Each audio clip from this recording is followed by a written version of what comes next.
সম্মানিত ভাইয়েরা, দেশের যুব সমাজ যখন জেগে থাকে এই জাতি হারিয়ে যায় না, এই জাতি পথ খুঁজে পায়, মুক্তির পথ।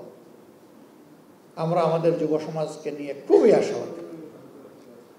আমরা এই যুব সমাজকে অন্তরের মধ্যে ভালোবাসা এবং শ্রদ্ধায় ধারণ করি। শ্রদ্ধা এই কারণে, এই জাতির মুক্তির লড়াই আমরাও করেছি, কিন্তু ফিনিশিং আমাদের হাতে হয়নি, হয়েছে আল্লাহ তাআলার মেহেরবানিতে ওদের হাতে। অতএব তারা এই শ্রদ্ধা পাবে এই জাতির কাছ থেকে, এটা তাদের পাওনা, আমরা দিয়েই যাবো, এটা যে যাই মনে করো।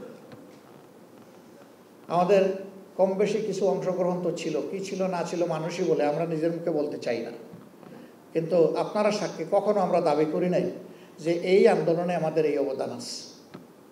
আমরা এই আন্দোলনের বুদ্ধিভিত্তিক অথবা কর্মগত মাস্টার মাইন্ড কখনো কি আমরা বলেছি? নেভার।